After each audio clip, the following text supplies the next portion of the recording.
Good morning, all. Good morning, ma'am. Morning, teacher. Morning, ma'am.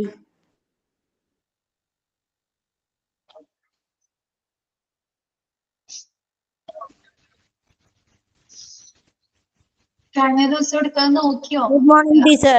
Good morning, teacher. കഴിഞ്ഞ ദിവസം എടുക്കാൻ നോക്കിയോ എല്ലാവരും?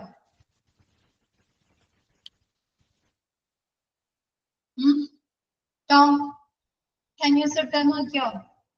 എന്തോ എന്തായാലും നോക്കാന്നൊക്കെ പറഞ്ഞതാണ്. നോക്കിയിരുന്നോ? QCI വരെ നമ്മള് QCI വരെ എടുത്ത് ടീച്ചറെ. അതല്ല, കഴിഞ്ഞ ദിവസം എടുത്തത് നോക്കിയോന്ന് വായിച്ചു നോക്കിയോ?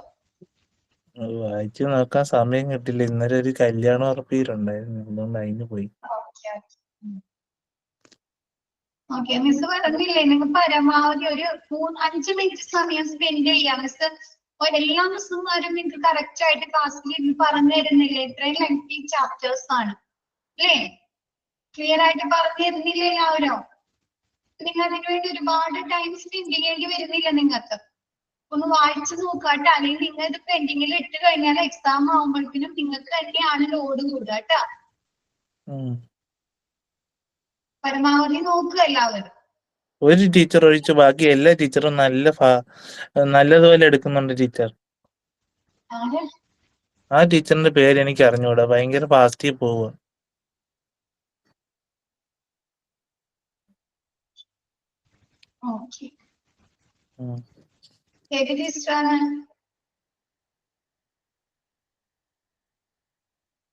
നെയിം എനിക്ക് അറിഞ്ഞൂടാ ടീച്ചർ.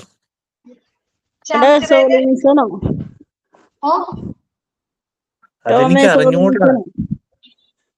ആണോ? അത് കഴിഞ്ഞ് അത് ഏതായിരുന്നു എടുത്തത്?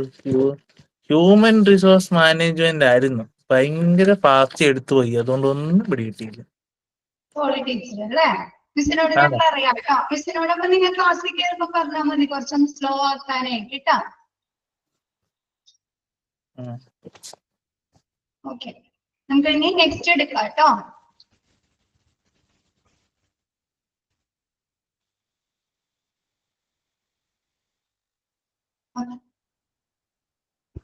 NAB mainly divides hospital into two main divisions. എന്താണ്? NAB ഹോസ്പിറ്റലിനെ മെയിൻ ആയിട്ട് പ്രധാനമായിട്ടും രണ്ടായി തരംതിരിക്കുന്ന ഡിവൈഡ് ചെയ്യുന്നുണ്ട്. ഫസ്റ്റ് നോക്കിയേ, SHCO. SHCO എന്ന് പറഞ്ഞാൽ എന്താ? നമ്മൾ പഠിച്ചിട്ടുണ്ട് നിങ്ങൾ അല്ലെ? എന്താണ്? Small health care organisation. HCO എന്ന് പറഞ്ഞാൽ എന്താണ്? നേരത്തെ പറഞ്ഞു, ഹെൽത്ത് കെയർ ഓർഗനൈസേഷൻ അല്ലെ? അപ്പൊ SHCO എന്ന് പറഞ്ഞു കഴിഞ്ഞാല് സ്മോൾ ഹെൽത്ത് കെയർ ഓർഗനൈസേഷൻ വിത്ത് ലെസ് ദാൻ 50 ബെഡ്സ്. 50 ബെഡ്സിൽ കുറവുള്ള ഹോസ്പിറ്റലിനെയാണ് NAB SHCO എന്ന് ഡിവൈഡ് ചെയ്യുന്നത്. രണ്ടാമത് വരുന്നത് HCO, health care organisation with more than 50 beds. 50 ബെഡിൽ കൂടുതൽ ഉണ്ടെങ്കിൽ ആ ഹോസ്പിറ്റൽ എന്ന് പറയുന്നു health care organisation. Okay, NAB standards for hospital is arranged by the technical committee constituted by NAB that has esteemed person from clinical, nursing and medical administration areas. നമ്മ HA പഠിച്ചു അല്ലെ? Hospital periodic infections. Pharmacy പഠിച്ചു അല്ലെ? Drug and therapeutic committee അല്ലെ? ഓരോ സെക്ഷനുമായി ബന്ധപ്പെട്ട് എന്താണ്? ഒരു കമ്മിറ്റികൾ രൂപീകരിക്കുന്നുണ്ട് അല്ലെ? ആ പ്രവർത്തനങ്ങളുമായി ബന്ധപ്പെട്ട കാര്യങ്ങളെ നിയന്ത്രിക്കുന്നതിന് വേണ്ടി, സൂപ്പർവൈസ് ചെയ്യുന്നതിന് വേണ്ടി infection control committee, drug and therapeutic committee ഓർമ്മയുണ്ടോ?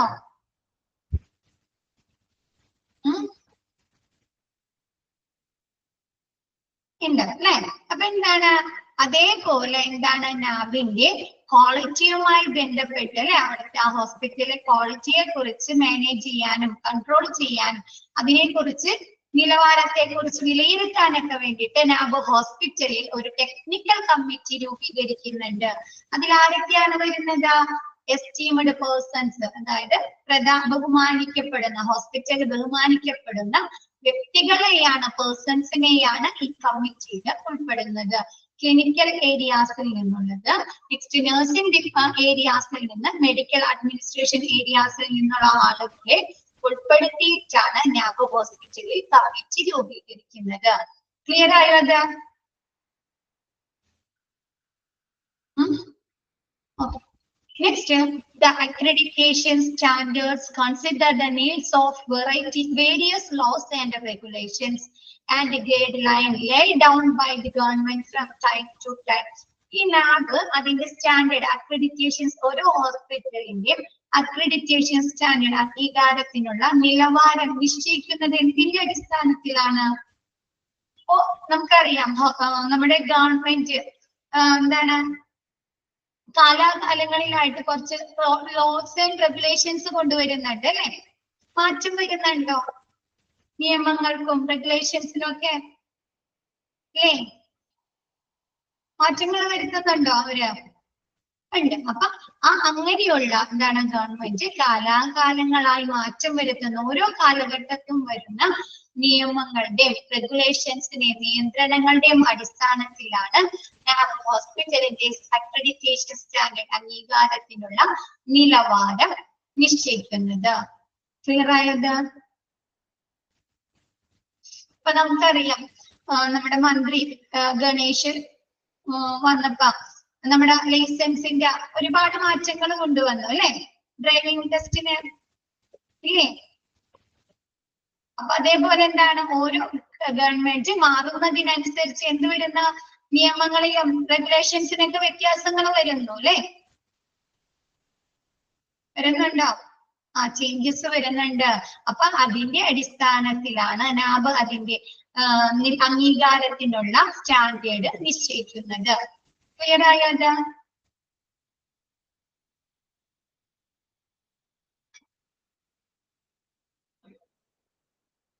ബാക്കി എല്ലാവർക്കും okay. Next, main NAB guidebook or standards has 10 chapters with 100 standards and 651 objective elements. NABിന്റെ guide ബുക്കിൽ അതായത് എന്തൊക്കെ കാര്യങ്ങൾ ഹോസ്പിറ്റലിൽ ശ്രദ്ധിക്കണം എന്നുള്ളതിനെ കുറിച്ചുള്ള ഒരു ഗൈഡ് ബുക്കാണ്. അപ്പൊ ആ ഗൈഡ് ബുക്കില് 10 ചാപ്റ്റർ വരുന്നുണ്ട്, 100 സ്റ്റാൻഡേർഡ്സുകൾ വരുന്നുണ്ട്, 651 ഒബ്ജക്റ്റീവ് എലമെന്റ്സുകൾ വരുന്നുണ്ട്. അതങ്ങനെ തന്നെ പഠിച്ചു വെക്കാം കേട്ടോ. അതിലെന്തൊക്കെയാണെന്ന് നിങ്ങൾ പഠിക്കണ്ട. 10 ചാപ്റ്റർ, 100 സ്റ്റാൻഡേർഡ്സ്, 651 ഒബ്ജക്റ്റീവ് എലമെന്റ്സ്. അതിലെ സ്റ്റാൻഡേർഡ്സ് എന്ന് പറയുന്നത് എന്താണ്? Standards refers to a set objects for the പെർഫോമൻസിന്റെ ആ ഹോസ്പിറ്റലിലെ പ്രകടനത്തിന്റെ പെർഫോമൻസിന്റെ ഒബ്ജക്റ്റീവ്സ് ലക്ഷ്യങ്ങളെയാണ് നാബ് സ്റ്റാൻഡേർഡ്സ് എന്ന് പറയുന്നത്, നിലവാരം എന്ന് പറയുന്നത്. ഇപ്പൊ ഹോസ്പിറ്റലില് നമ്മ പറഞ്ഞു നാബ് എന്തൊക്കെ കാര്യങ്ങളാണ് മുൻതൂക്കം നൽകുന്നതെന്ന്? പേഷ്യന്റിന്റെ സേഫ്റ്റി, ക്വാളിറ്റി കെയർ അല്ലെ? മിസ് കഴിഞ്ഞ ദിവസം എടുത്തപ്പോ പറഞ്ഞല്ലോ, പേഷ്യന്റിന്റെ സേഫ്റ്റിയും ആണ്, പേഷ്യൻസിന്റെ സേഫ്റ്റിയും ക്വാളിറ്റി കെയർ നോക്കിയിട്ടല്ലേ. അപ്പൊ എന്ത് ചെയ്യുന്നുണ്ട്? ഈ സേഫ്റ്റി, പേഷ്യൻസിന്റെ സേഫ്റ്റിയും ക്വാളിറ്റി കെയർ ഉറപ്പാക്കുന്നതിന് വേണ്ടി ഹോസ്പിറ്റൽ ഫോളോ ചെയ്യേണ്ട മാർഗനിർദ്ദേശങ്ങൾ അല്ലെങ്കിൽ മാനദണ്ഡങ്ങളെയാണ് സ്റ്റാൻഡേർഡ് എന്ന് പറയുന്നത്. ക്ലിയർ ആയോ? സ്റ്റാൻഡേർഡ്സ് നിലവാരം എന്ന് പറഞ്ഞു കഴിഞ്ഞാൽ എന്താണ്? പേഷ്യൻസിന്റെ സേഫ്റ്റിക്കും സുരക്ഷിതത്വത്തിനും ക്വാളിറ്റി കെയർ അല്ലെ, ഗുണനിലവാരമുള്ള പരിചരണം നൽകുന്നതിനും ഹോസ്പിറ്റലുകാരെ എന്തെല്ലാം മാർഗനിർദ്ദേശങ്ങൾ അല്ലെങ്കിൽ എന്തെല്ലാം മാനദണ്ഡങ്ങൾ, ക്രൈറ്റീരിയ ഫോളോ ചെയ്യുന്നുണ്ട്, അതിനെയാണ് സ്റ്റാൻഡേർഡ്സ് നിലവാരം എന്ന് പറയുന്നത്. ഓക്കെ ആയോ?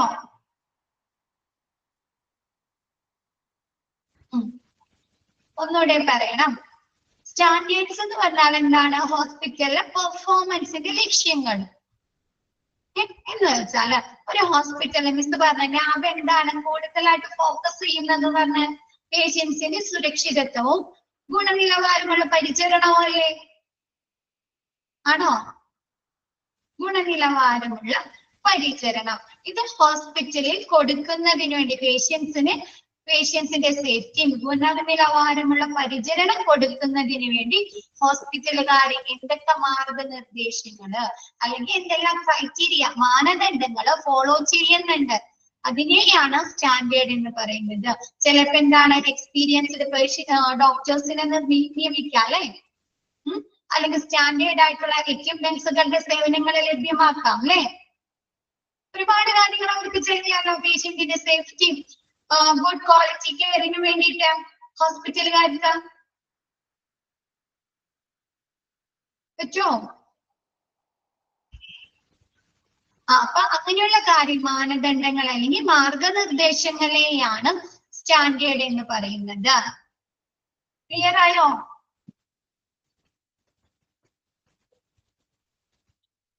ക്ലിയർ ആയോ? ഓക്കെ. നെക്സ്റ്റ് പറയുന്നത് നോക്കിയേ, elements come under each standards. എലമെന്റ്സ് എന്ന് പറയുന്നത് സ്റ്റാൻഡേർഡ്സിന്റെ അണ്ടറിൽ വരുന്ന എലമെന്റ്സിനെയാണ് അണ്ടറിൽ വരുന്നതിനെയാണ് എലമെന്റ്സ് എന്ന് പറയുന്നത്.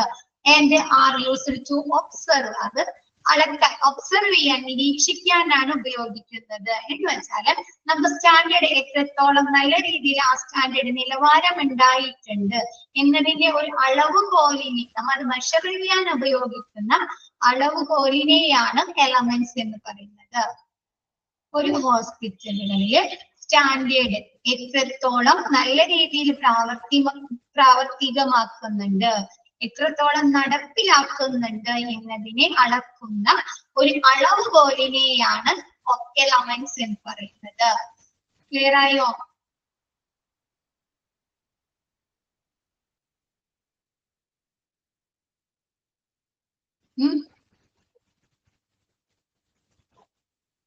സ്റ്റാൻഡേർഡ്സിനെ അളക്കാൻ ഉപയോഗിക്കുന്ന, നിരീക്ഷിക്കാൻ ഉപയോഗിക്കുന്ന അളവുകോലിനെയാണ് എലമെന്റ്സ് എന്ന് പറയുന്നത്. ഓക്കെ ആയോ?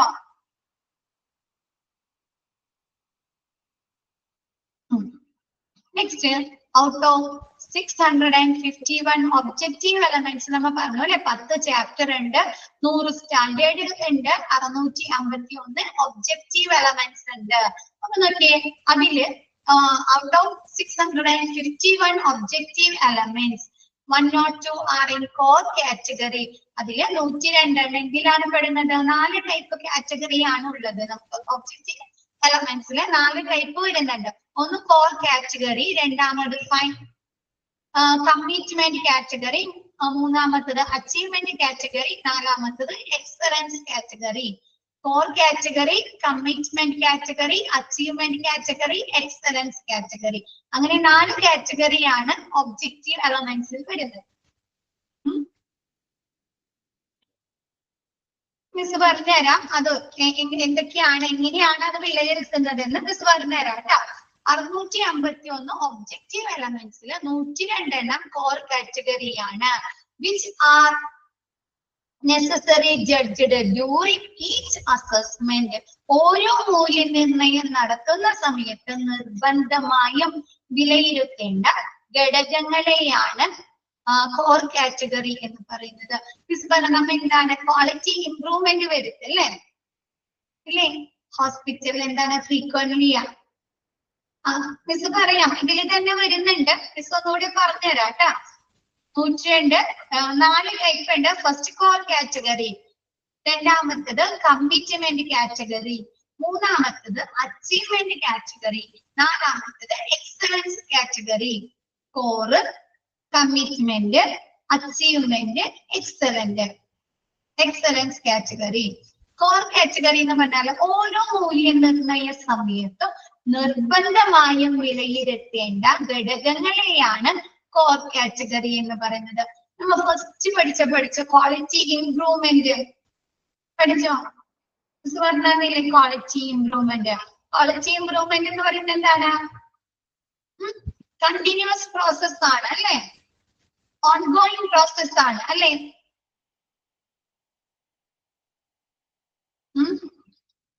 ആണ്. അപ്പൊ നമ്മൾ എന്ത് ചെയ്യും?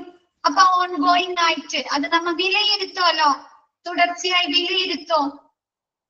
ഓരോ ടൈം പീരീഡിനുള്ളിൽ നമ്മൾ വിലയിരുത്തും. അവിടുത്തെ പ്രവർത്തനങ്ങളെ പെർഫോമൻസിനെ കുറിച്ച് എന്നിട്ടല്ലേ നമ്മ തീരുമാനിക്കുന്നത്. സ്റ്റാൻഡേർഡ് ഉണ്ടോ, ഗുണനിലവാരമുണ്ടോ, അല്ലെ, മാറ്റങ്ങൾ വരുത്തേണ്ടതുണ്ടോ, അല്ലെ, ചേഞ്ചസ് വരുത്തേണ്ടതുണ്ടോ, അഡീഷണൽ ആയിട്ട് എന്തെങ്കിലും ആഡ് ചെയ്യേണ്ടതുണ്ടോ എന്നൊക്കെ അല്ലെ ഫ്രീക്വന്റ്ലി വിലയിരുത്തിയതിനു ശേഷമല്ലേ? ആണോ?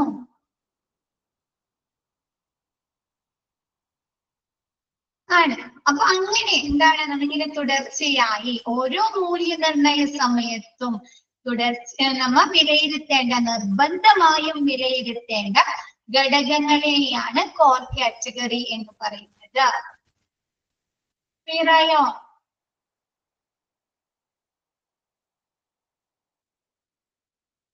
ഒന്നുകൂടെ പറയണം.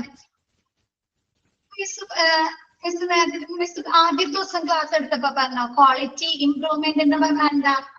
കണ്ടിന്യൂസ് പ്രോസസ് ആണ്. കണ്ടിന്യൂസ് പ്രോസസ് എന്ന് പറഞ്ഞായിട്ട് ആ പ്രവർത്തന ഹോസ്പിറ്റൽ പ്രവർത്തനങ്ങൾ വിലയിരുത്തും അല്ലേ? വിലയിരുത്തോ?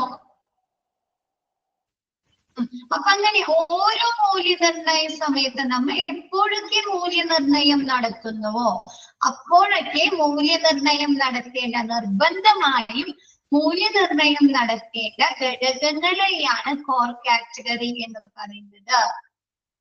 അതാണ് 102 എണ്ണം, 102 ഫാക്ട് എലമെന്റ്സ്. ക്ലിയർ ആയോ? പത്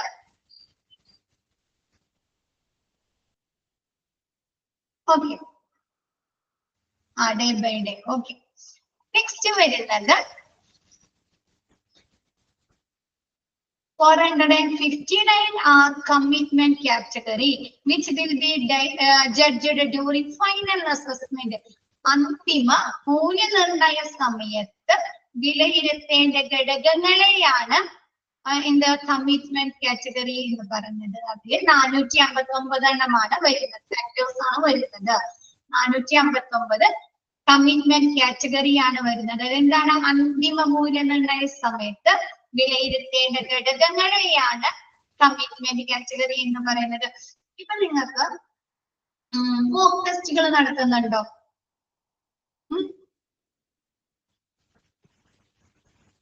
ഇല്ലേ? മോക്ക് ടെസ്റ്റുകൾ നടത്തുന്നത് അതെന്താണ്? ഡേ ബൈ ഡേ നടത്തുന്നതാണോ? ഓരോ ദിവസം ക്ലാസ് കഴിഞ്ഞിട്ട് നിങ്ങളെ വിലയിരുത്തുന്നതാണോ? ആണ്. പബ്ലിക് എക്സാം എങ്ങനെയാണ്?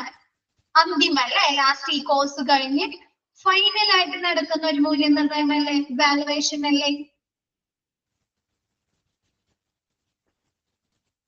Last one. അപ്പൊ മനസ്സിലായോ? Core category, commitment category clear ആയോ? അന്തിമ മൂല്യനിർണയ സമയത്ത് വിലയിരുത്തേണ്ട ഘടകങ്ങളെയാണ് കമ്മിറ്റ്മെന്റ് കാറ്റഗറി എന്ന് പറയുന്നത്. അതില് 459 ഫാക്ടേഴ്സ് ആണ് ഉൾപ്പെടുന്നത്. ക്ലിയർ ആയോ? 12 ക്ലിയർ ആയോ?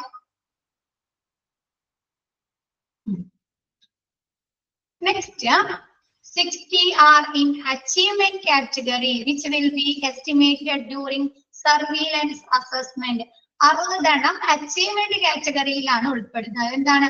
സർവീലൻസ്, നമ്മൾ നിരീക്ഷണ സമയത്ത് വിലയിരുത്തേണ്ട ഘടകങ്ങളെയാണ് അച്ചീവ്മെന്റ് കാറ്റഗറി എന്ന് പറയുന്നത്.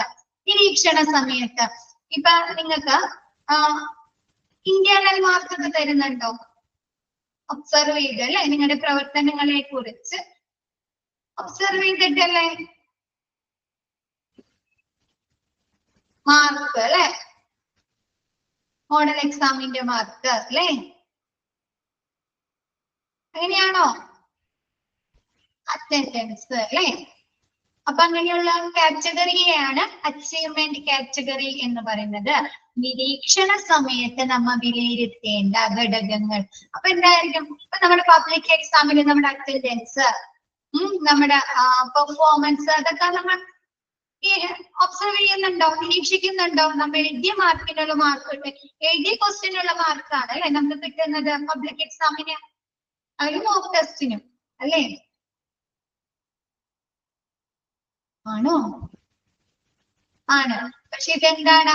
അച്ചീവ്മെന്റ് കാറ്റഗറി എന്ന് പറയുന്നത് നമ്മൾ നിരീക്ഷണ സമയത്ത് നിരീക്ഷണ മൂല്യനിർണയ സമയത്ത് എന്താണ് വിലയിരുത്തേണ്ട ഘടകങ്ങളെയാണ് അച്ചീവ്മെന്റ് കാറ്റഗറി എന്ന് പറയുന്നത്.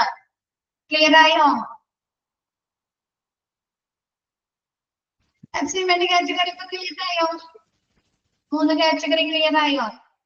ഫോർത്ത് വൺ പറയട്ടെ mister. Fourth one and 30 are in excellence category, which will be assessed during re-accreditation. എന്താണ് re-accreditation നടത്തുന്ന സമയത്ത്, പുനർ അംഗീകാരം നടത്തുന്ന സമയത്ത് വിലയിരുത്തേണ്ട ഘടകങ്ങളെയാണ് എക്സലൻസ് കാറ്റഗറി എന്ന് പറയുന്നത്. നമ്മ പറഞ്ഞു അല്ലെ, എന്താണ് 4 വർഷം കൂടുമ്പോ നമ്മൾ എന്ത് ചെയ്യണോ? അക്രഡിറ്റേഷൻ പുതുക്കണം അല്ലെ? അങ്ങനെ റീ അക്രഡിറ്റേഷൻ സമയത്ത് വിലയിരുത്തേണ്ട ഘടകങ്ങളെയാണ് എക്സലൻസ് കാറ്റഗറി എന്ന് പറയുന്നത്. എക്സലൻസ് കാറ്റഗറിയിൽ ഉൾപ്പെടുത്തുന്നത് 1 2 പറയണം. 102 എണ്ണം കോർ കാറ്റഗറി. കോർ കാറ്റഗറി എന്ന് പറഞ്ഞാല് നമ്മൾ ഓരോ മൂല്യനിർണയ സമയത്തും നിർബന്ധമായും വിലയിരുത്തേണ്ട ഘടകങ്ങൾ. ഇപ്പൊ എന്താണ് ഓരോ സമയത്തും നമുക്ക് പേഷ്യന്റ് സാറ്റിസ്ഫാക്ഷൻ സർവേ കേട്ടിട്ടുണ്ടോ? പേഷ്യന്റ് സാറ്റിസ്ഫാക്ഷൻ സർവേ കേട്ടിട്ടുണ്ടോ? ഹോസ്പിറ്റലില് പേഷ്യൻസിന്റെ സാറ്റിസ്ഫാക്ഷൻ, അവർ എത്രത്തോളം സാറ്റിസ്ഫൈഡ് ആയിട്ടുണ്ട്, സംതൃപ്തരാണ് എന്നറിയാനായിട്ട് സർവേ നടത്തുന്നുണ്ട്. അപ്പൊ അതിൽ നമ്മൾ നിർബന്ധമായി കുറച്ച് സെറ്റ് ഓഫ് ക്വസ്റ്റ്യനറിയിലൂടെയാണ് നമ്മൾ അത് നടത്തുന്നത്. അപ്പൊ അങ്ങനെയുള്ള ഓരോ മൂല്യനിർണയ സമയത്തും നമ്മൾ എപ്പോഴൊക്കെ മൂല്യനിർണയ ഡ്യൂട്ടി ഡോക്ടർ ചോദിക്കുന്നതല്ല, നമുക്ക് ചിലപ്പോ പ്രിന്റ് തരും. പ്രിന്റ് എന്നിട്ട് അതിൽ മാർക്ക് ചെയ്യാൻ വരും. അവിടെ നടത്തുന്ന ഓരോ സം ക്വസ്റ്റ്യനേഴ്സ് ഉണ്ടാവും. അവിടുത്തെ ഹോസ്പിറ്റലിലെ ഡോക്ടേഴ്സിന്റെ പരിചരണത്തിൽ നിന്ന് നിങ്ങൾ തൃപ്തരാണോ? എന്താണ് ബില്ലിങ്ങിന് വേണ്ടി നിങ്ങൾക്ക് ഒരുപാട് സമയം വെയിറ്റ് ചെയ്യേണ്ടി വന്നിട്ടുണ്ടോ? അങ്ങനെ ഒരുപാട് സംഭവം ക്വസ്റ്റ്യനെയർ ഉണ്ടാക്കിയിട്ട്. അപ്പൊ അങ്ങനെ ഓരോ മൂല്യനിർണയ സമയത്തും നിർബന്ധമായും വിലയിരുത്തേണ്ട ഘടകങ്ങൾ. ക്ലിയർ ആയോ? ക്ലിയർ ആയോ? കോർ കാറ്റഗറി നമ്മ എപ്പോഴൊക്കെ മൂല്യനിർണയം നടത്തുന്നുണ്ടോ, ക്വാളിറ്റിയെ കുറിച്ച് ഇവാലുവേഷൻ നടത്തുന്നുണ്ടോ, അപ്പോഴെല്ലാം നിർബന്ധമായി കമ്പൽസറി ആയിട്ടും വിലയിരുത്തേണ്ട ഘടകങ്ങൾ. മറ്റേതെന്ന് പറഞ്ഞാല് ഫൈനൽ അസസ്മെന്റ്. കമ്മിറ്റ്മെന്റ് കാറ്റഗറി എന്ന് പറയുന്നത് ഫൈനൽ അസസ്മെന്റ്, അന്തിമ മൂല്യനിർണയ സമയത്ത് നമ്മൾ ലാസ്റ്റ് അക്രഡിറ്റേഷന് വേണ്ടി മൂല്യനിർണയം നടത്തുമല്ലോ. അക്രഡിറ്റേഷന് വേണ്ടി അന്തിമ മൂല്യനിർണയം നടത്തുമല്ലോ. ആ സമയത്ത് നമ്മ വിലയിരുത്തേണ്ട ഘടകങ്ങളെയാണ് കമ്മിറ്റ്മെന്റ് കാറ്റഗറി എന്ന് പറയുന്നത്. ക്ലിയർ ആയോ?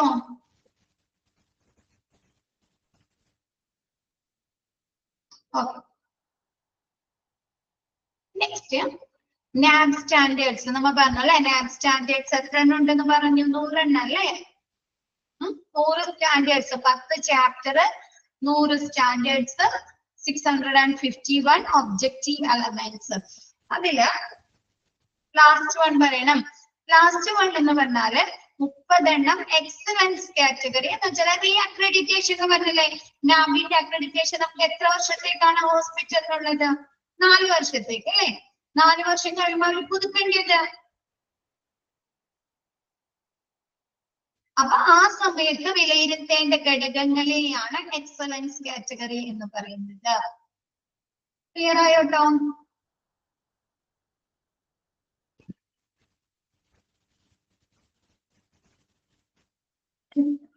Next നാബ് standard. 100 സ്റ്റാൻഡേർഡുകളുണ്ട് നാബ്സിന്. പക്ഷെ നമുക്ക് അതിൽ ഒരു 10 എണ്ണം പഠിക്കാനുള്ളൂ കേട്ടോ. അതിൽ 5 എണ്ണം പേഷ്യന്റ് സെന്റേർഡ്, രോഗി കേന്ദ്രീകൃതമായിട്ടുള്ള സ്റ്റാൻഡേർഡ്. 5 എണ്ണം ഓർഗനൈസേഷൻ, ഹോസ്പിറ്റൽ കേന്ദ്രീകൃതമായിട്ടുള്ള സ്റ്റാൻഡേർഡുകളാണ്. അതിൽ നോക്കിയേ, പേഷ്യന്റ് സെന്റേർഡ് സ്റ്റാൻഡേർഡ്സ്. വരുന്നത് ഫസ്റ്റ് വൺ വരുന്നത് assessment and continuity and of care. Assess അവർക്ക് ലഭ്യമാക്കുക അല്ലെ? അവർക്ക് എന്തൊക്കെ കാര്യങ്ങളാണ് അവിടുന്ന് ലഭ്യമാകുന്നത്? ഡോക്ടേഴ്സിന്റെ സർവീസ് അല്ലെ, മെഡിക്കൽ സ്റ്റാഫുകളുടെ സർവീസ് അല്ലെ, ട്രീറ്റ്മെന്റുകള്, എക്യുപ്മെന്റുകളുടെ സേവനങ്ങൾ, ടെസ്റ്റുകൾ അല്ലെ, ഒരുപാട് കാര്യങ്ങൾ അവർക്ക് ലഭ്യമാകുന്നില്ലേ, അസസ് ചെയ്യുന്നില്ല ഹോസ്പിറ്റലിൽ നിന്ന് പേഷ്യൻസ് ഉണ്ടോ?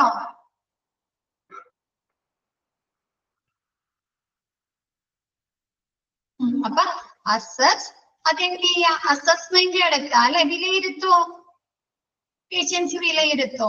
നമ്മളാണെങ്കിലും ഒരു ഹോസ്പിറ്റലിൽ ചെന്ന് നമുക്ക് അവിടെ നിന്ന് ലഭിച്ച സർവീസുകൾ, സേവനങ്ങളെ കുറിച്ച്, ഡോക്ടറിന്റെ ക്യാൻറ്റീനോ ഓക്കെ, ഡോക്ടറുടെ സർവീസുകളെ കുറിച്ചൊക്കെ നമ്മൾ വിലയിരുത്തോ, അതോ നമ്മ മരുന്ന് മേടിച്ചു പോരോ?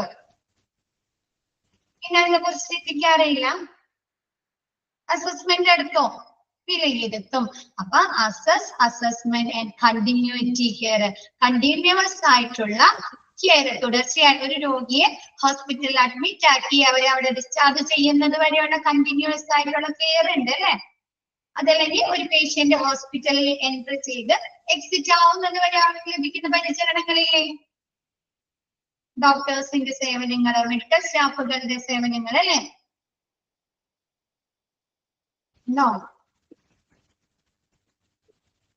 അപ്പൊ കണ്ടിന്യൂറ്റി ഓഫ് കെയർ എന്താണ്? പരിചരണം, തുടർച്ചയായ പരിചരണം. AAC എന്നാണ് പറയുന്നത്, assess, assessment and continuity of care. Next care of patients, രോഗിക്ക് അവിടെ നിന്ന് ലഭിച്ച പരിചരണം അല്ലെ. ഇതൊക്കെ എന്താണ്? പേഷ്യന്റ് സെന്റേർഡ് ആണ് അല്ലെ. രോഗിക്ക് കിട്ടിയ പരിചരണം പറയുമ്പോ എന്താണ്? രോഗിനല്ലേ അവിടെ ഫോക്കസ് ചെയ്യുന്നത്, ഹോസ്പിറ്റലിനെയാണോ? രോഗിനല്ലേ, പേഷ്യൻസിനല്ലേ. കെയർ ഓഫ് പേഷ്യൻസ്, രോഗിക്ക് ആ ഹോസ്പിറ്റലിൽ നിന്ന് കിട്ടിയ പരിചരണം എത്രത്തോളം ഉണ്ടല്ലേ, അത് എന്താണ്? സ്റ്റാൻഡേർഡിൽ പെടുന്നുണ്ട്. Next management of medicine, MOM, അതായത് കെയർ ഓഫ് പേഷ്യൻസ്, COP. ഇത് നിങ്ങൾക്ക് ക്വസ്റ്റ്യൻ ചോദിക്കാട്ടാ, എക്സ്പാൻഡഡ് ഫോം ചോദിക്കാട്ടാ, ഇതിന് ഏതിന്ന് വേണമെങ്കിലും ക്വസ്റ്റ്യൻ ചോദിക്കാം, അതുകൊണ്ട് ഒന്ന് നോക്കി വെക്കാട്ടാ. Care of patients, management of medicine അല്ലെ. എന്താണ്? ശരിയായ മരുന്നുകള് ശരിയായ സമയത്ത് ശരിയായ അളവില് ലോ കോസ്റ്റില് പേഷ്യൻസിന് ലഭ്യമാക്കണം അല്ലെ. എന്തേ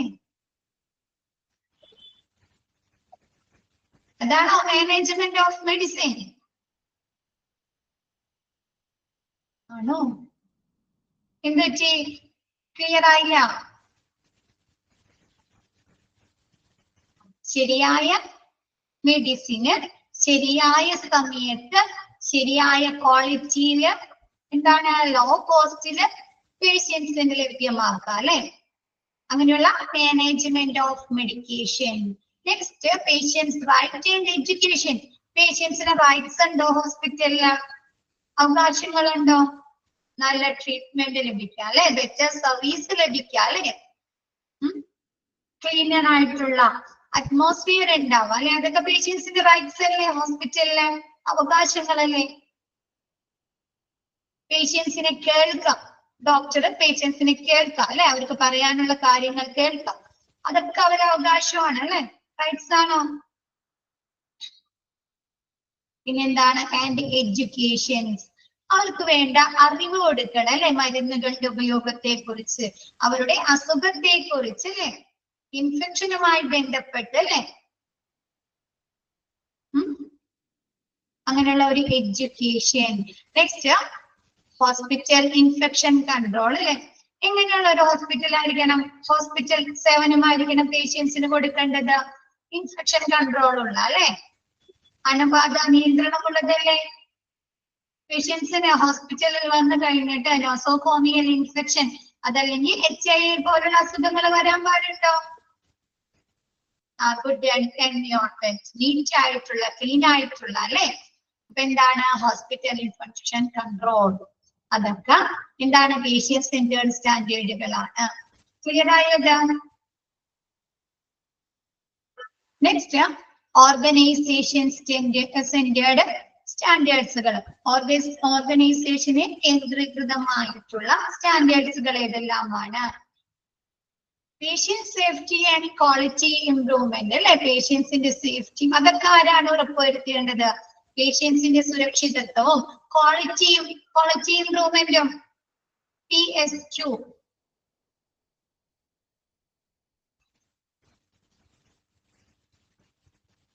ഓർഗനൈസേഷൻ അല്ലേ ചെയ്യേണ്ടത്? ആണോ?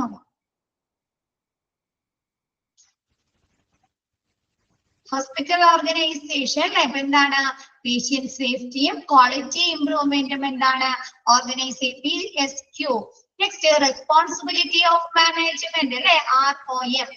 Responsibility of management. എന്താണ്? മാനേജ്മെന്റിന് പേഷ്യൻസിനോട് ഉത്തരവാദിത്തങ്ങൾ ഉണ്ടോ? റെസ്പോൺസിബിലിറ്റീസ് ഉണ്ടോ? ഹോസ്പിറ്റലിനോടുണ്ടോ ഉത്തരവാദിത്തങ്ങൾ? അപ്പൊ അങ്ങനെയുള്ള എന്താണ്? Responsibilities of management ROM. Facility management and safety അല്ലെ? പേഷ്യൻസിന് ആവശ്യമായിട്ടുള്ള ഫെസിലിറ്റീസ് ഒക്കെ എന്താണ് കൊണ്ടുവരണം അല്ലെ? ഹോസ്പിറ്റൽ ഓർഗനൈസേഷൻ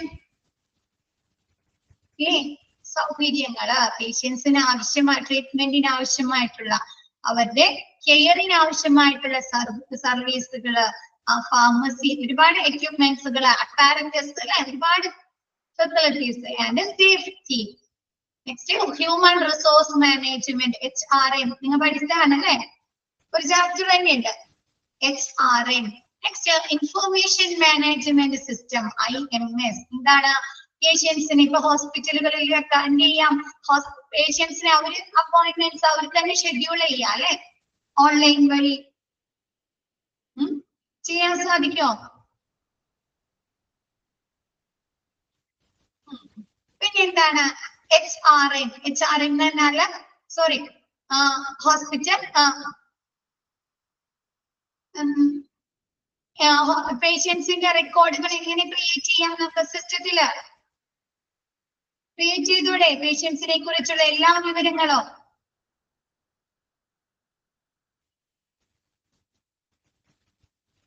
ചെയ്യാൻ പറ്റോ? ഇപ്പൊ നമ്മ ഹോസ്പിറ്റലിൽ ചെന്ന് കഴിഞ്ഞാല് ഡോക്ടേഴ്സിന്റെ അടുത്ത് ഇപ്പൊ ഫയല് പോകാറുണ്ടോ? കമ്പ്യൂട്ടറൈസ്ഡ് ആയില്ലേ? ഇപ്പൊ പേഷ്യൻസിന്റെ ഫയല് ഡോക്ടേഴ്സ് കൊണ്ടു കൊടുക്കാറുണ്ടോ? മിക്ക ഹോസ്പിറ്റലിലും ഫയൽ കൊണ്ടു കൊടുത്താലും അവരെന്താണ്? ഡോക്ടർ ഈ പേഷ്യൻസിനെ കുറിച്ചുള്ള വിവരങ്ങൾ എന്തിലായിരിക്കും നോക്കുന്നത്? കമ്പ്യൂട്ടറിലായിരിക്കും അല്ലെ? സിസ്റ്റത്തിൽ. അവർ സിസ്റ്റത്തിലല്ലേ നോക്കുക? കമ്പ്യൂട്ടറിലും അതിലെന്തുണ്ടാവും? പേഷ്യൻസിനെ കുറിച്ചുള്ള എല്ലാ വിവരങ്ങളും അവർ സിസ്റ്റത്തിൽ കിട്ടും അല്ലെ? ആ പേഷ്യൻസിന്റെ ID നമ്പർ അടിച്ചു കൊടുത്തു കഴിഞ്ഞാല് ആ പേഷ്യൻസിനെ കുറിച്ചുള്ള എല്ലാ ഡീറ്റെയിൽസുകളും, അവരുടെ അസുഖ വിവരങ്ങളെ കുറിച്ച് അല്ലെ? അവർക്ക് ലാബ് ടെസ്റ്റുകൾ ചെയ്തിട്ടുണ്ടെങ്കിൽ അതിന്റെ റിസൾട്ടുകളെ കുറിച്ച് അല്ലെ? ഡയറ്റുകളെ കുറിച്ച് ആ പേഷ്യൻസ് ID നമ്പർ അടിച്ചു. അപ്പൊ അല്ലേ അങ്ങനെയുള്ള ഒരു ഇൻഫർമേഷൻ മാനേജ്മെന്റ് സിസ്റ്റം ഉണ്ടായിരിക്കുക ഹോസ്പിറ്റലില്. അതൊക്കെ ഓർഗനൈസേഷൻ സെന്റേഡ് സ്റ്റാൻഡേർഡുകളാണ്. ക്ലിയർ ആയോ?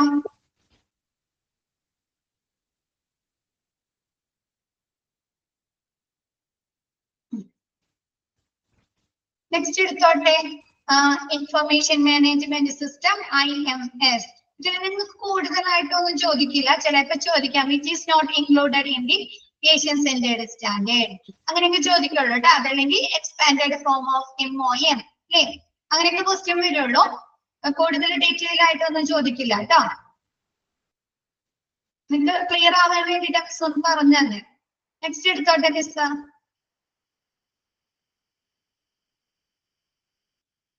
നാബ് ഡോക്യുമെന്റേഷൻ റിക്വയർഡ്. നാബിന്റെ ഡോക്യുമെന്റേഷന് വേണ്ടി എന്തെല്ലാം കാര്യങ്ങളാണ് ആവശ്യമായിട്ടുള്ളത്? മാനുവൽസ്. നമ്മൾ ഡിസാസ്റ്റർ പഠിച്ചപ്പോ പഠിച്ചു അല്ലേ? എന്താണ്? സേഫ്റ്റി മാനുവൽ അല്ലേ? പഠിച്ചോ? മറന്നുപോയാ? സേഫ്റ്റി മാനുവൽ അല്ലേ? എമർജൻസി മാനുവൽ, സേഫ്റ്റി മാനുവൽ എന്ന് പറഞ്ഞ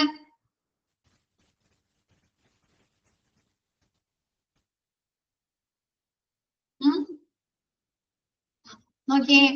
ക്വാളിറ്റി, സേഫ്റ്റി ആൻഡ് ഇൻഫെക്ഷൻ കൺട്രോളുമായി ബന്ധപ്പെട്ട് 3 മാനുവൽ ആവശ്യമാണ് ഹോസ്പിറ്റലിൽ.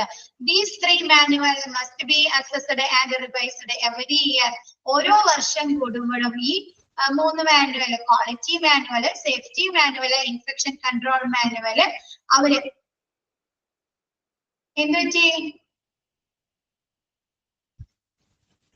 എന്ത് പറ്റിട്ടോ?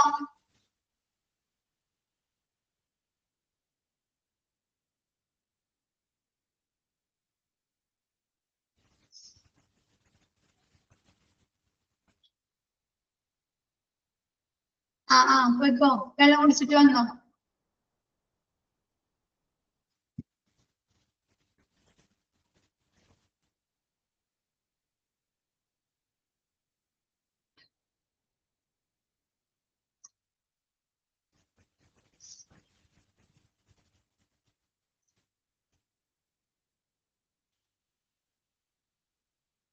ഓക്കെ, വെള്ളം കുടിച്ചിട്ട് വന്നോട്ടോ. മിസ് ഒന്നുകൂടെ പറയാം. വെള്ളം കുടിച്ചിട്ട് വന്നോ. എന്താണ് manual, qualities manual, safety manual, infection control manual. ഈ 3 മാനുവൽ എന്താണ് ഓരോ വർഷം കൂടുമ്പോഴും വിലയിരുത്തുകയും എന്ത് ചെയ്യുന്ന റിവൈസ് ചെയ്യൂ അല്ലെ, പുനഃക്രമീകരണങ്ങൾ നടത്തും. എന്തിനു വേണ്ടിയിട്ടാണ്? എന്തെങ്കിലും മാറ്റങ്ങൾ വരുത്തണോ അല്ലെ, അല്ലെങ്കിൽ പുതിയതായിട്ട് എന്തെങ്കിലും കൊണ്ടുവരേണ്ടതുണ്ടോ എന്നുള്ള കാര്യത്തിന് വേണ്ടി വിലയിരുത്തുകയും അതിൽ മാറ്റങ്ങൾ വരുത്തുകയും ചെയ്യുന്നു.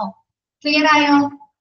നമുക്കറിയാം ഹോസ്പിറ്റൽ ഇൻഫ്രാസ്ട്രക്ചേഴ്സ് അല്ലെ, അതല്ലെങ്കിൽ അവിടുത്തെ ഫെസിലിറ്റീസ് ഒക്കെ ചേഞ്ചസ് വരില്ലേ ഓരോ വർഷം ചെല്ലുന്തോറും? ചേഞ്ചസ് വരുവാണോ? ഫെസിലിറ്റീസ്, എക്യുപ്മെന്റുകൾ അല്ലെ, സർവീസുകൾ അല്ലെ. അപ്പൊ എന്ത് വരുത്തണം? ഇതിലെ സേഫ്റ്റിയില്, ക്വാളിറ്റിയില് എല്ലാ വ്യത്യാസങ്ങൾ വരുത്തണ്ടേ?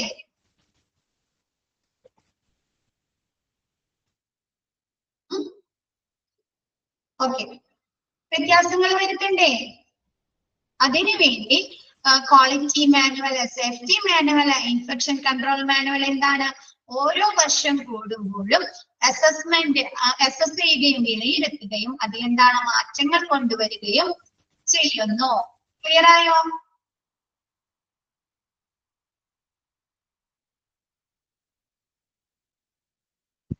Okay, next committees. ഹോസ്പിറ്റലിൽ ഏതൊക്കെ കമ്മിറ്റീസ് ആണ് ഉള്ളത്? നിങ്ങൾ തന്നെ പറഞ്ഞേ. നിങ്ങൾ ഓരോ ചാപ്റ്റർ പഠിച്ചപ്പോഴും പഠിച്ചിട്ടുണ്ട്. കമ്മിറ്റീസ് എന്ന് പറഞ്ഞേ, ഏതൊക്കെ കമ്മിറ്റിയാണ്?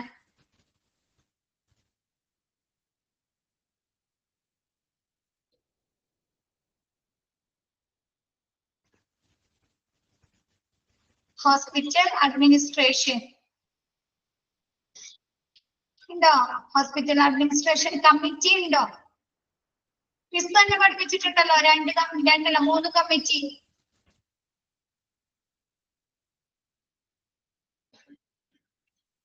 ഡ്രഗ് ആൻഡ് തെറാപ്യൂട്ടിക് കമ്മിറ്റി അല്ലേ, ഹോസ്പിറ്റൽ ഇൻഫെക്ഷൻ കൺട്രോൾ കമ്മിറ്റി അല്ലെ, ക്വാളിറ്റി ആൻഡ് സേഫ്റ്റി കമ്മിറ്റി. പിന്നെന്താണ്? മെഡിക്കൽ റെക്കോർഡ് പഠിച്ചോ? Medical record review committee.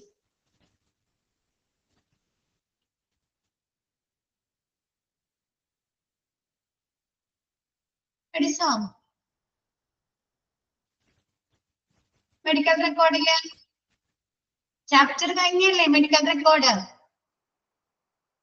കഴിഞ്ഞല്ലേ നിങ്ങളുടെ ചാപ്റ്റർ? നോക്കിയേ, ഹോസ്പിറ്റൽ ഇൻഫെക്ഷൻ കൺട്രോൾ കമ്മിറ്റി ഹോസ്പിറ്റലിലെ ഇൻഫെക്ഷൻസ് കൺട്രോൾ ചെയ്യുന്നതിന് വേണ്ടി അതിനുവേണ്ട പ്രവർത്തനങ്ങളെ സൂപ്പർവൈസ് ചെയ്യാനായിട്ടൊക്കെ hospital infection control committee. Quality and safety committee അല്ലെ, ഹോസ്പിറ്റലിലെ പ്രവർത്തനങ്ങളെ ക്വാളിറ്റി സേഫ്റ്റി ഒക്കെ ഉറപ്പുവരുത്താനായിട്ട് quality and safety committee. Pharmacy and therapeutic committee അല്ലെ, ഫാർമസിയിലെ പ്രവർത്തനങ്ങളെ സൂപ്പർവൈസ് ചെയ്യാനും അതിനുവേണ്ട പ്രവർത്തനങ്ങളൊക്കെ ചെയ്യുന്നതിന് വേണ്ടി pharmacy and drug and therapeutic committee. Code blue committee. Code blue miss എടുത്താലേ ഡിസാസ്റ്ററിൽ എടുത്തു, ആക്സിഡന്റ് ആൻഡ് എമർജൻസി ഡിപ്പാർട്ട്മെന്റിൽ എടുത്തു അല്ലെ കോഡ് ബ്ലൂ. അപ്പൊ കോഡ് ബ്ലൂ കമ്മിറ്റി ഉണ്ട് ഹോസ്പിറ്റലില്. അങ്ങനെയുള്ള code blue committee. Next blood transfusion committee അല്ലെ, ബ്ലഡുമായി ബന്ധപ്പെട്ട് blood transfusion committee. Medical record review committee. പിന്നെന്താണ്? Disciplinary and grievance handling committee. എന്താണ്? ഡിസിപ്ലിനറി അല്ലെ, ഹോസ്പിറ്റലിലെ ഡിസിപ്ലിൻ അച്ചടക്കം സംരക്ഷിക്കുന്നതിന് വേണ്ടിയും ഗ്രീവൻസ് എന്ന് പറഞ്ഞാൽ എന്താ? പരാതികൾ അല്ലെ. പരാതികൾ ഉണ്ടാവില്ല, സ്റ്റാഫുകൾക്ക് ഉണ്ടാവാം, പേഷ്യൻസിന് ഉണ്ടാവാം അല്ലെ, ഹോസ്പിറ്റലിലെ കംപ്ലൈന്റ്സുകൾ ഉണ്ടാവാം. അപ്പൊ പരാതികള് ഹാൻഡിൽ ചെയ്യാതെ കൈകാര്യം ചെയ്യാം, പരിഹരിക്കാനൊക്കെ ആയിട്ട് disciplinary and grievance handling committee. Next internal complaints committee. അതിപ്പോ ഹോസ്പിറ്റലിലെല്ലാം മിക്ക ഓഫീസുകളിൽ ഉണ്ടായിരിക്കും. അറിയോ? അങ്ങനെ ഒരു കമ്മിറ്റിയെ കുറിച്ച് കേട്ടിട്ടുണ്ടോ നിങ്ങൾ? ഇന്റേണൽ കംപ്ലയൻസ് കമ്മിറ്റി കേട്ടിട്ടുണ്ടോ?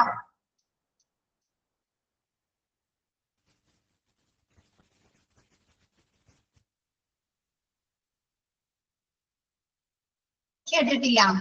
ആരെങ്കിലും കേട്ടിട്ടുണ്ടോ നമ്മുടെ ഇതില്? ഇല്ല. നമ്മൾ വർക്ക് ചെയ്യുന്ന സ്ഥലത്ത്, ഓഫീസ് ആയിക്കോട്ടെ, ഹോസ്പിറ്റലിലായിക്കോട്ടെ, എവിടെ വർക്ക് ചെയ്യുന്ന സമയത്തും അവിടെ എന്താണ് ഡിസ്ക്രിമിനേഷൻ വരാറുണ്ടോ? ജെൻഡർ ഡിസ്ക്രിമിനേഷൻ അല്ലെങ്കിൽ സെക്ഷൽ ഹറാസ്മെന്റ്, അതിനുള്ള പ്രോബ്ലംസ് വരാറുണ്ടോ? ഇല്ലേ? വേജസിൽ തന്നെ ഉണ്ട് അല്ലെ? സാലറി തന്നെ ഒരു ഡിസ്ക്രിമിനേഷൻ ഇല്ലേ? മെയിലിന് കൊടുക്കുന്ന അത്രയും ജോലികൾ തന്നെ ഫീമെയിൽ ചെയ്താലും നമുക്ക് അവരത്രയും സാലറി ലഭിക്കാറുണ്ടോ? വേർതിരിവ്, ഡിസ്ക്രിമിനേഷൻ, വേർതിരിവ് ഇല്ല അല്ലെ? അപ്പൊ അങ്ങനെയുള്ള ജെൻഡർ ഡിസ്ക്രിമിനേഷൻ അല്ലെങ്കിൽ സെക്ഷൽ ഹറാസ്മെന്റ് അങ്ങനെയുള്ള കാര്യങ്ങൾ കംപ്ലൈന്റ് ചെയ്യുന്നതിന് വേണ്ടിയിട്ടാണ് ഇന്റേണൽ കംപ്ലയൻസ് കമ്മിറ്റി. ക്ലിയർ ആയത്? Complaints of sexual harassment and other forms of discrimination. Sexual discrimination അല്ലേ? മെയിൽ ഫീമെയിൽ എന്നുള്ള ഒരു വേർതിരിവ് വേജസിലാകാം, പ്രവർത്തനങ്ങളിലാകാം അല്ലേ? വർക്കിംഗ് അവേഴ്സിലാകാം ഇല്ലേ? OT-യിലാവാം അല്ലേ? ഓവർ ടൈമിലാവാം ഇല്ലേ? അങ്ങനെയുള്ള ഡിസ്ക്രിമിനേഷൻ വരുന്നില്ലേ? അപ്പൊ അങ്ങനെയുള്ള കംപ്ലൈന്റ്സുകൾ രജിസ്റ്റർ ചെയ്യുന്നതിനാണ് ഇന്റേണൽ കംപ്ലൈന്റ്സ് കമ്മിറ്റി.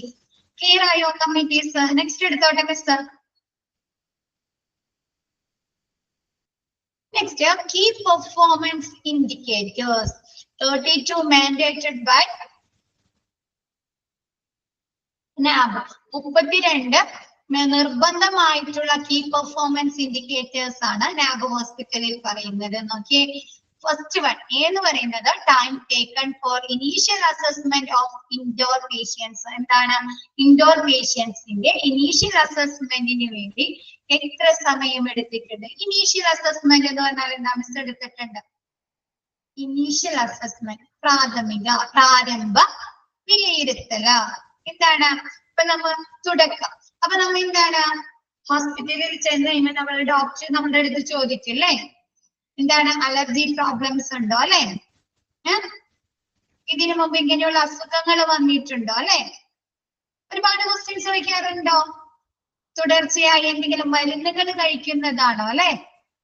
പ്രഷർ ഉണ്ടോ, BP ഉണ്ടോ, അതിന്റെ മരുന്നുകൾ കഴിക്കുന്നതാണോ അല്ലെ? ഇല്ലേ? അങ്ങനെ കുറച്ച് ക്വസ്റ്റ്യൻസ് ഒക്കെ ചോദിക്കാറില്ലേ? ഏതെങ്കിലും മരുന്നുകൾ കഴിച്ചാല് നിങ്ങൾക്ക് അലർജി പ്രോബ്ലംസ് ഉണ്ടാവുന്നുണ്ടോ? അപ്പൊ അങ്ങനെയുള്ള പ്രാരംഭ വിലയിരുത്തലിന് വേണ്ടി എത്ര സമയം എടുത്തു? നമുക്കറിയാം ആക്സിഡന്റ് ആൻഡ് എമർജൻസി ഇങ്ങനെയുള്ള ഒരു ഇനീഷ്യൽ അസസ്മെന്റിന് വേണ്ടി, അല്ലെങ്കിൽ ഇൻഡോർ പേഷ്യൻസ് ഡിപ്പാർട്ട്മെന്റ് ഇങ്ങനെയുള്ള ഒരു ഇനീഷ്യൽ അസസ്മെന്റിന് വേണ്ടി ഒരുപാട് സമയം എടുക്കേണ്ടി വരുന്നു. സമയം എടുക്കാൻ പാടുണ്ടോ? ഇല്ല അല്ലെ? അവർക്ക് എന്താണ് ആവശ്യമായിട്ടുള്ള ചികിത്സ എത്രയും പെട്ടെന്ന് ലഭ്യമാക്കാം അല്ലെ? അപ്പൊ time taken for initial assessment of indoor patients. Initial അസസ്മെന്റിന് വേണ്ടി ഇൻഡോർ പേഷ്യൻസിൽ IPD-യില് എത്ര സമയം എടുക്കേണ്ടി വന്നിട്ടുണ്ട്?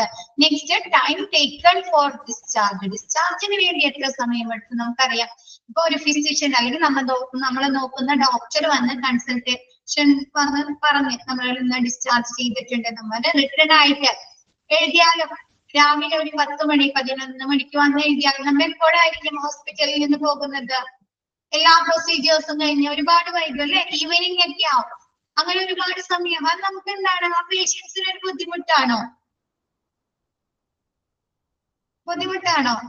അപ്പൊ എന്താണ് ടൈം ടേക്കൺ ഫോർ ഡിസ്ചാർജ്? ഡിസ്ചാർജിന് വേണ്ടി എത്ര സമയം ചിലവാക്കേണ്ടി വന്നു? Next, incidents of hospital connected pressure ulcer after admission. എന്താണ്? ഹോസ്പിറ്റലില് അഡ്മിറ്റ് ആക്കിയതിന് ശേഷം എന്താണ് ഹോസ്പിറ്റലുമായി ബന്ധപ്പെട്ട് എത്ര അൾസേഴ്സ്, പ്രഷർ അൾസേഴ്സ് റിപ്പോർട്ട് ചെയ്തിട്ടുണ്ട്? ഇൻസിഡന്റ് സംഭവങ്ങൾ റിപ്പോർട്ട് ചെയ്തിട്ടുണ്ട്.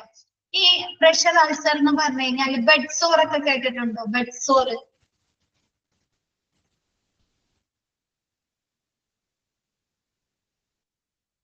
ബെഡ് സോർ കേട്ടിട്ടുണ്ടോ? ഈ നമ്മൾ ഏതെങ്കിലും ഒരു രോഗികള് കുറച്ച് ദിവസം അല്ലെങ്കിൽ തുടർച്ചയായി കിടന്നു കഴിഞ്ഞാൽ എന്ത് ചെയ്യും? അവരുടെ ശരീരത്തെ സ്കിന്നില് പൊട്ടലും മുറിവും ഇൻഫെക്ഷൻസ് ഒക്കെ വരാറുണ്ടോ? കേട്ടിട്ടുണ്ടോ? ആ, പൊട്ടും. അവർക്ക് അവിടെ ഇൻഫെക്ഷൻസ് വരും അല്ലെ? ചുമന്ന് തടിച്ച് അല്ലെ? ആണോ? അപ്പൊ അങ്ങനെയുള്ള ബെഡ് സോറുകൾ അല്ലെങ്കിൽ പ്രഷർ അൾസേഴ്സ് എത്ര എണ്ണം റിപ്പോർട്ട് ചെയ്തിട്ടുണ്ട്? Next, number of reporting error per 1000 investigation. 1000 investigation നടത്തുമ്പോൾ അതിൽ എത്ര എറർ തെറ്റ് സംഭവിച്ചിട്ടുണ്ടെന്ന്, തെറ്റ് സംഭവിച്ചതിന്റെ നമ്പേഴ്സ്. ഇപ്പൊ 1000 ഇൻവെസ്റ്റിഗേഷൻസ് എന്ന് പറഞ്ഞാൽ എന്താണ്?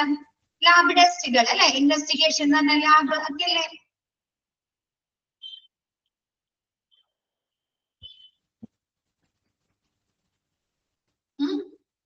ഇൻവെസ്റ്റിഗേഷൻ ലാബ് ടെസ്റ്റുകളൊക്കെ നടത്തുമല്ലോ നമുക്ക്. അപ്പൊ അങ്ങനെ 1000 ടെസ്റ്റുകൾ നടത്തിയപ്പോൾ അതിൽ എത്ര തെറ്റുകൾ സംഭവിച്ചിട്ടുണ്ട് അതിന്റെ നമ്പർ. ഒരുപാട് തെറ്റുകൾ സംഭവിച്ചു കഴിഞ്ഞാൽ അത് ഹോസ്പിറ്റലിന്റെ ക്വാളിറ്റിയെ എഫക്ട് ചെയ്യുന്നുണ്ടോ? ഹോസ്പിറ്റലിന്റെ ക്വാളിറ്റി എഫക്ട് ചെയ്യുന്നുണ്ടോ?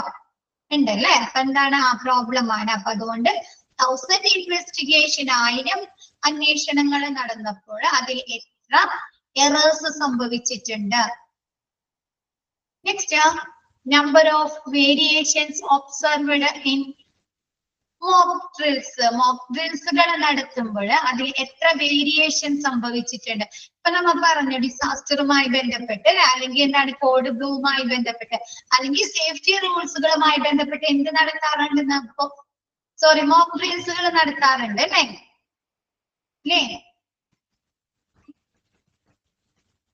മിസ് എടുത്താണ് ഇതൊക്കെ. അപ്പൊ അങ്ങനെ മോക്ക് ഡ്രില്ലുകൾ നടന്നതിൽ നിന്ന് ഏതൊക്കെ കാര്യങ്ങളില് വേരിയേഷൻസ് സംഭവിച്ചിട്ടുണ്ട്, വ്യത്യാസങ്ങൾ നടന്നിട്ടുണ്ട്? ക്ലിയർ ആയത്?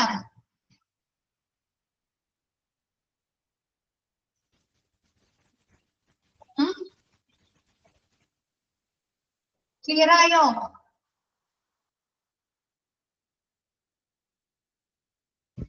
ബാക്കി എല്ലാവർക്കും? അമ്പിളി ടോമും പറഞ്ഞു നോക്കിയാണെന്ന്. ബാക്കി എല്ലാവർക്കും? ആതിര, സ്റ്റെഫി, ഈ ഒന്നുകൂടെ പറയണം. നെക്സ്റ്റ്, ഈ number of variations observed in mock drills. Mock drills mock ഡ്രിൽസുകൾ നടത്തിയപ്പോൾ അതിൽ എത്രത്തോളം വേരിയേഷൻസ് വ്യത്യാസങ്ങൾ വരുന്നുണ്ട്? ഇപ്പൊ മോക്ക് ഡ്രില്ലുകൾ എന്തിനു വേണ്ടി അവർക്ക് കൊടുക്കുന്നത്? ഇപ്പൊ കോഡ് ബ്ലൂവുമായി ബന്ധപ്പെട്ട് അല്ലെങ്കിൽ സേഫ്റ്റി റൂൾസുകളുമായി ബന്ധപ്പെട്ട് അവർക്ക് എന്താണ് മോക്ക് ഡ്രില്ലുകൾ കൊടുക്കുന്നുണ്ട്? അതെന്തിനു വേണ്ടിയിട്ടാണ്? ട്രെയിനിങ് ലഭിക്കാനല്ലേ? ആണോ? അവർക്ക് ആ പ്രവർത്തനത്തിന് ആവശ്യമായ എക്സ്പീരിയൻസ്, ട്രെയിനിങ് അല്ലെ, പരിശീലനം കൊടുക്കാനാണ്. അപ്പൊ യഥാർത്ഥ സംഭവം അതുപോലെയല്ല വന്നെങ്കിൽ എന്താ? അവരെ കോൺഫിഡൻസ് കുറയില്ലേ? അങ്ങനെ ഒരു സാഹചര്യം വരുമ്പോൾ ഈ മോക്ക് ഡ്രില്ലുകളിൽ നിന്ന് വ്യത്യാസമായിട്ടാണ് വരുന്നുണ്ടെങ്കിൽ അവരെ കോൺഫിഡൻസ് കുറയോ? അവർക്ക് ശരിയായ രീതിയിൽ അതിനുവേണ്ടി പെർഫോം ചെയ്യാൻ പറ്റുമോ? ഇല്ല. അപ്പൊ അതെന്താണ്? അതൊരു എറർ അല്ലേ? ഹോസ്പിറ്റലിനെ സംബന്ധിച്ചിടത്തോളം അതൊരു തെറ്റല്ലേ?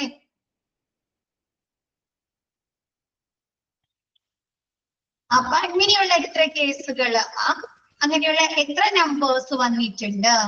ക്ലിയർ ആയോ പാതിര?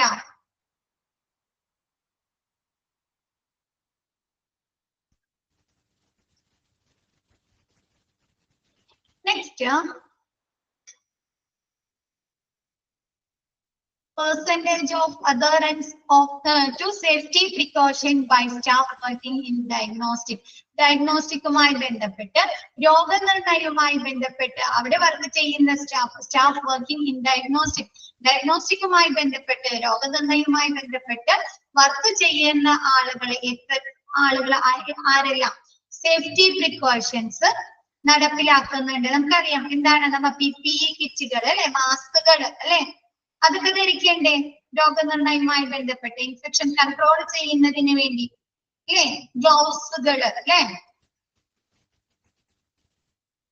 ധരിക്കണോ? സേഫ്റ്റി പ്രിക്കോഷൻസ് എന്തൊക്കെയാണ് സേഫ്റ്റി പ്രിക്കോഷൻസ്? PPE അല്ലെ, പേഴ്സണൽ പ്രൊട്ടക്റ്റീവ് എക്യുപ്മെന്റ്സുകള്, മാസ്കുകള്, ഗ്ലൗസുകള്, സാനിറ്റൈസർ അല്ലെ.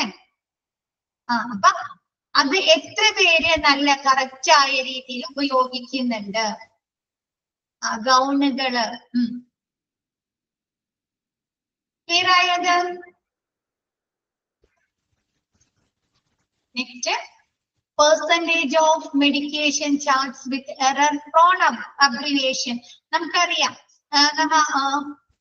മെഡിസിനുകളുടെ പേര് എഴുതുമ്പോൾ നമ്മൾ എന്ത് ചെയ്യാറുണ്ട്? അബ്രിവിയേഷൻ ഉപയോഗിക്കാറുണ്ട് അല്ലെ. പാരസെറ്റാമോളിനെ എഴുതുന്നത് അവർ PCBM എന്നാണ് എഴുതുന്നത്, പാരസെറ്റാമോൾ. അബ്രിവിയേഷൻ ഉപയോഗിച്ച് PCM എന്ന് പറയുന്നതാണ് എഴുതുന്നത്. അങ്ങനെ ഓരോ മെഡിസിൻ അവരെന്ത് ഉപയോഗിക്കുന്നുണ്ട്? ഇങ്ങനെയുള്ള അബ്രിവിയേഷൻസ് ഉപയോഗിക്കുന്നുണ്ട്. അപ്പൊ അതില് ആ മെഡിക്കേഷൻ ചാർട്ടില് എത്ര ഈ അബ്രിവിയേഷൻസ് ഉപയോഗിച്ചാല് എത്ര എറർ, തെറ്റ് സംഭവിച്ചിട്ടുണ്ട്? ക്ലിയർ ആയത്?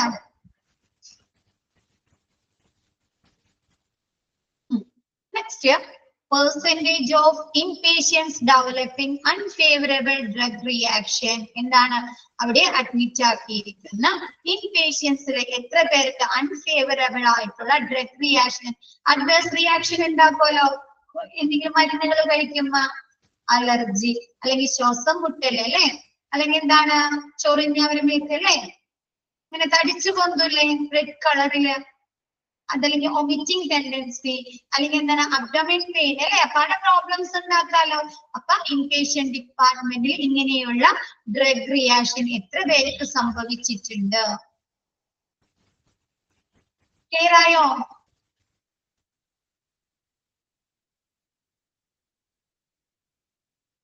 Next, percentage of unplanned return to OT. എന്താണ് അൺപ്ലാൻഡ് റിട്ടേൺ ടു ഓപ്പറേഷൻ തിയേറ്ററിൽ അൺപ്ലാൻഡ് ആയിട്ടുള്ള നമ്മൾ പ്രതീക്ഷിക്കാതെ പ്ലാൻ ചെയ്യാതെ എത്ര പേര് തിരിച്ചു വന്നിട്ടുണ്ട്? ഇപ്പൊ സർജറി ഒക്കെ കഴിഞ്ഞിട്ട് ഇപ്പൊ നമ്മൾ പൊതുവെ കേൾക്കുന്നതാണ് ന്യൂസ് പേപ്പേഴ്സിലൊക്കെ, അവിടെ എന്താണ് സിസേഴ്സ് മറന്നു വെക്കുക, അല്ലെങ്കിൽ പഞ്ഞി മറന്നു വെക്കുക അല്ലെ, അല്ലെങ്കിൽ ഇൻഫെക്ഷൻ ആവാം എന്നൊക്കെ പറഞ്ഞാൽ അവര് തിരിച്ചു കൊണ്ടുവരും ഹോസ്പിറ്റലിലാണ്. കേട്ടിട്ടില്ലേ നമ്മ ന്യൂസിലോ പേപ്പറിലൊക്കെ? അപ്പൊ അങ്ങനെയുള്ള എത്ര റിട്ടേൺ, തിരിച്ചു വരവ് നടന്നിട്ടുണ്ട്, അതിന്റെ പെർസെന്റേജ് നോക്കുന്നു. ക്ലിയർ ആയോ? ഇങ്ങനെയൊന്നും ഇതിന്റെയൊക്കെ പെർസെന്റേജ് കുറഞ്ഞാൽ മാത്രമാണ് അല്ലെ നമുക്ക് ഹോസ്പിറ്റലിലെ പ്രവർത്തനങ്ങൾ കറക്റ്റ് ആണെന്ന് പറയാൻ പറ്റുള്ളൂ, ക്വാളിറ്റി ഉള്ളതാണ് എന്ന് പറയാൻ പറ്റുള്ളൂ. ഇങ്ങനെയുള്ള അൺപ്ലാൻഡ് റിട്ടേൺസ് വരാൻ പാടില്ല അല്ലെ, ഡ്രഗ് റിയാക്ഷൻസ് വരാൻ പാടില്ല. എന്താണ് പ്രോൺ അബ്രിവിയേഷൻ, നമ്മുടെ മെഡിസിനെ കുറിച്ച് അബ്രിവിയേഷൻ എഴുതുമ്പോൾ അതിൽ തെറ്റുകൾ വരാൻ പാടില്ല അല്ലെ. എന്താണ് സ്റ്റാഫുകൾ കറക്റ്റ് ആയ രീതിയിൽ എന്താണ് സേഫ്റ്റി പ്രിക്കോഷൻസ് ഉപയോഗിക്കണം അല്ലെ. ക്ലിയർ ആവുന്നുണ്ടോ?